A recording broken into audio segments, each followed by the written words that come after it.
Karena pasti pembakaran tersebut ada maksudnya, ada agendanya, ada hidden agendanya. Bukan sekadar iseng dari anak-anak milenial misalnya, atau orang-orang pinggir jalan.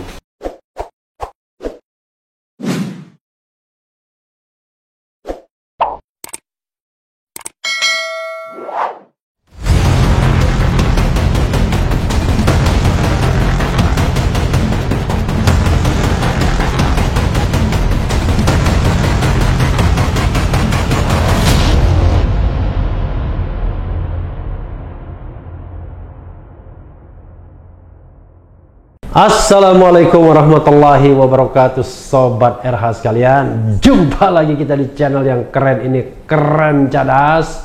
Kali ini jagat media berita dipenuhi dengan satu tayangan soal halte yang dibakar, dan Najwa Shihab dengan narasi TV-nya membuktikan atau paling tidak memberitakan ya versi yang mungkin perlu didalami lebih lanjut. Yang jelas berlaku tetap azas praduga tak bersalah ya.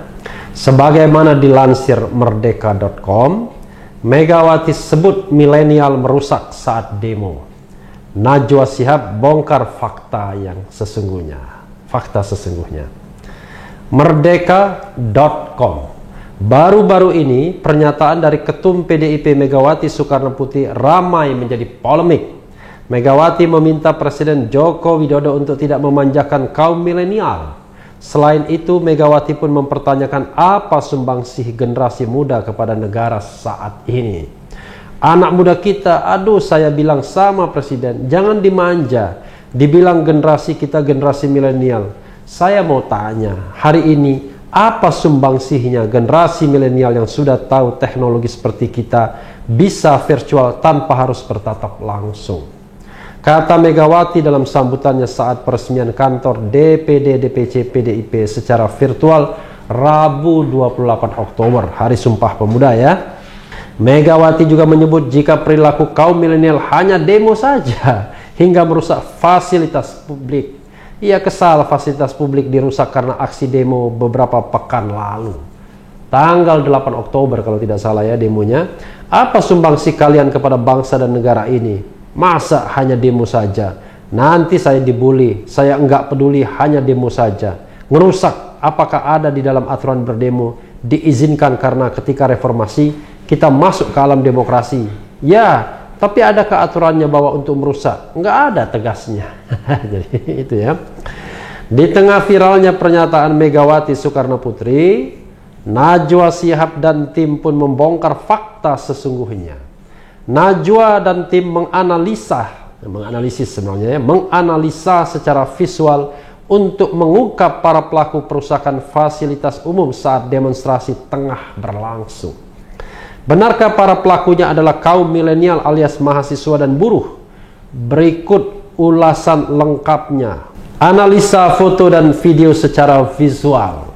Dilansir dari akun Instagram Najwa Shihab dan tim narasi melakukan analisa secara visual untuk mengungkap para pelaku perusakan fasilitas umum saat demonstrasi tengah berlangsung. Najwa dan tim menganalisa foto-foto dan video dari sumber terbuka yang dapat diakses publik. Selain itu, Najwa dan tim juga menganalisa foto dan video dari jurnalis media, rekaman CCTV, hingga foto-foto dan video viral di media sosial. Pengungkapan pelaku perusakan halte dimulai dari foto viral jepretan fotografer merdeka.com, Ari Basuki. Dari jepretan tersebut terlihat pelaku mengenakan pakaian serba hitam. Pelaku yang berpakaian hitam itu adalah orang pertama yang menyulut api di halte Sarinah. Dalam video jepretan fotografer merdeka.com Ari Basuki, terlihat 4 orang berpakaian hitam yang tengah membakar dan merusak halte. Keempat orang itu ternyata saling mengenal. Berikutnya, pelaku datang bergerombol. Mereka bergerombol datang pukul 16.41 waktu Indonesia bagian Barat dari arah Jalan Sunda. Mereka tak langsung beraksi, tetapi melakukan observasi selama beberapa menit, mulai dari memotret, mondar-mandir hingga mengetik di handphone. Kemudian pada pukul 16.45, pelaku pun mendekat ke arah halte Sarinah. Ia sempat berkomunikasi dengan rekannya dan menunjuk ke arah kobaran api bagian selatan. Setelah itu, pelaku kembali sebentar dan membawa traffic cone. Ia pun membakarnya, traffic cone sampai menyala. Ia pun membakar traffic cone sampai menyala dan langsung membawanya ke halte. Tetapi karena api keburu padam, pelaku itu pun kembali ke arah kobaran api dan mencoba mencari bahan lain yang dapat menyulut api. Setelah mendapat sebuah spanduk, pelaku lantas membakarnya. Dengan api yang masih menyala, pelaku pun membawa spanduk itu ke halte pada menit ke-16.52 waktu Indonesia bagian Barat. Ia lantas kembali ke arah kobaran api dan meminta salah satu temannya untuk membawa spanduk ke halte. Pelaku pun kembali lagi ke arah kobaran api sambil membawa spanduk. Ia sempat membawa kardus dan membakarnya bersama teman-temannya. Tujuan pelaku terlihat.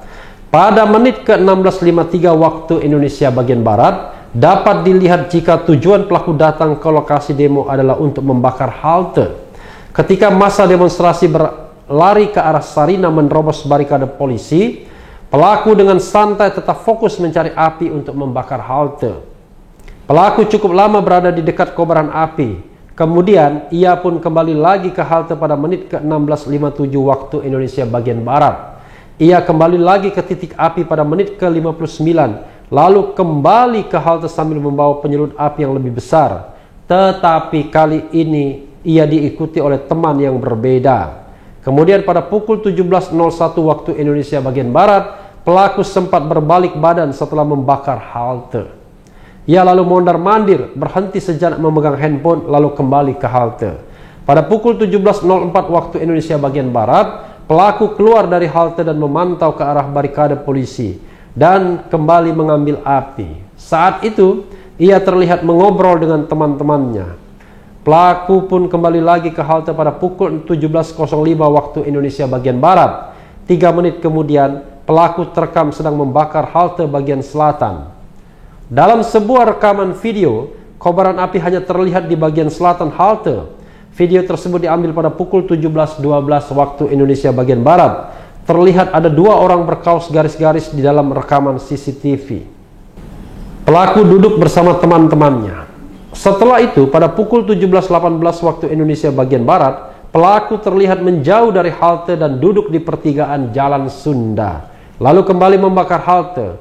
Dalam sebuah rekaman video, terlihat ada beberapa orang yang mulai merusak halte Sarinah. Pelaku pun mulai membakar sisi utara halte dengan api yang ada di bagian selatan halte. Usai melakukan aksi itu, api pun tampak membesar di bagian utara dan pelaku duduk bersama teman-temannya menyaksikan kobaran api. Pelaku bukan dari kalangan mahasiswa atau buruh.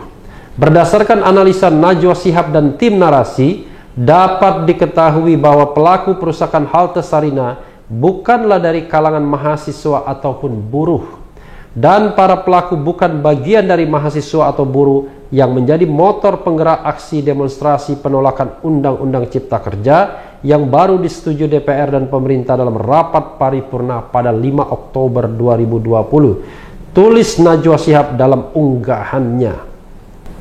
Video analisa Najwa Shihab dan tim narasi. Berikut videonya. Kalau videonya ya bisa dilihat di mana-mana ya, karena ini sudah viral tersebar di mana-mana. Jadi yang ingin saya garis bawahi sobat RH sekalian adalah hal yang pernah saya singgung mengenai aksi unjuk rasa, demonstrasi, dan kerusuhan. Jadi sobat RH sekalian, kita harus bisa membedakan antara aksi unjuk rasa, demonstrasi yang merupakan hak konstitusional, dan kerusuhan, atau mereka yang sengaja membuat kerusuhan dengan tentu tujuan tertentu. Karena itulah kita betul-betul harus bisa membedakan ini agar tidak mendelegitimasi soal yang terkait dengan hak konstitusional ini. Bahkan misalnya ada yang mengatakan demonstrasi itu adalah sampah demokrasi. Tidak begitu. Kerusuhan itulah yang merupakan sampah. Tetapi mereka yang menyampaikan unjuk rasa demonstrasi itu adalah melaksanakan atau menggunakan hak konstitusional mereka. Dan pernah saya singgung dalam video-video sebelumnya, misalnya saya katakan banyak pihak atau ada pihak yang berkepentingan agar aksi unjuk rasa itu berakhir dengan kericuhan atau kerusuhan. Kenapa? Secara sederhana, tujuannya adalah untuk mendelegitimasi hak menyatakan pendapat tersebut, unjuk rasa tersebut, demonstrasi tersebut, oleh tentu oknum-oknum yang tidak bertanggung jawab, yang mungkin saja Sobat RH sekalian kepentingannya berbeda. Jadi bisa saja dua kelompok ini adalah kelompok yang memiliki kepentingan yang berbeda, bahkan saling bertentangan, tetapi punya keinginan yang sama, yaitu agar demonstrasi rusuh. Mungkin tujuan satu untuk mendelegitimasi inti dari unjuk rasa itu, yaitu penolakan Undang-Undang Cipta Kerja yang sebelumnya disebut Undang-Undang Cilaka. Yang lain mungkin untuk terus memunculkan situasi chaos. Barangkali tujuannya macam-macam. Dua-duanya unjustified, Sobat RH sekalian. Dua-duanya tidak bisa diterima dari sisi hukum. Karena itulah penegak hukum dalam hal ini harus betul-betul menemukan siapa aktor lapangan dan siapa aktor intelektual di balik pembakaran tersebut. Karena pasti pembakaran tersebut ada maksudnya, ada agendanya, ada hidden agendanya. Bukan sekadar iseng dari anak-anak milenial misalnya, atau orang-orang pinggir jalan.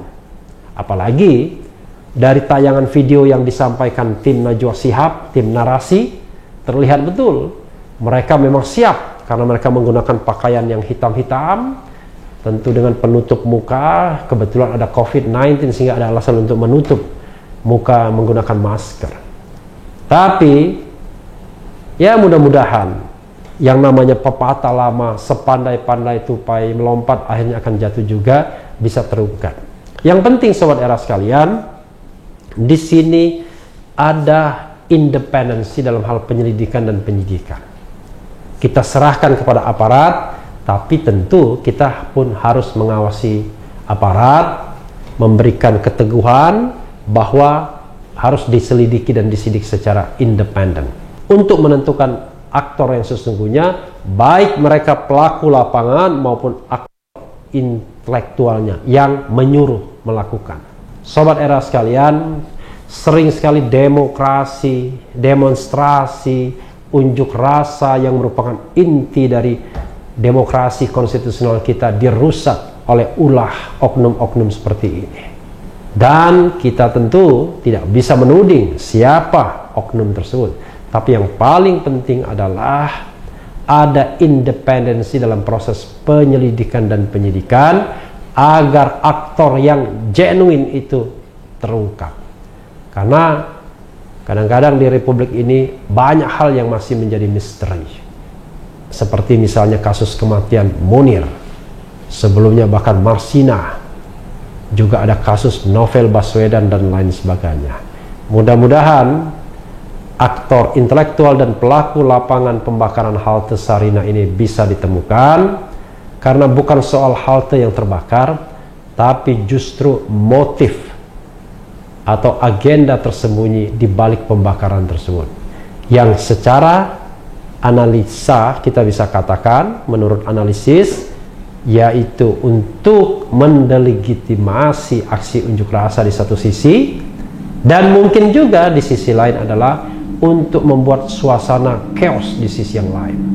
Kita tidak tahu siapa yang punya kepentingan, siapa menunggangi siapa, tetapi yang paling penting adalah proses hukum atau penegakan hukum, law enforcement, harus dilakukan secara transparan, akuntabel, genuine, untuk betul-betul mengungkap aktor yang sesungguhnya.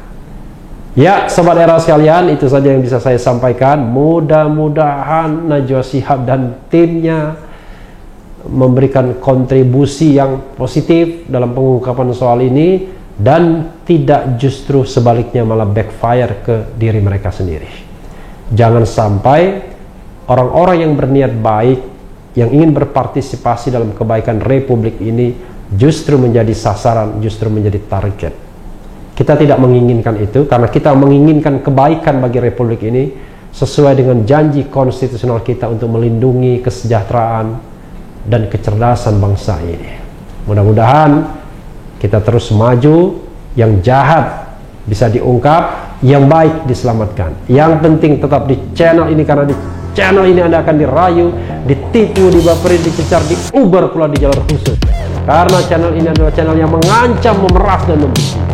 Jangan lupa subscribe, like, comment, and share. Yeah.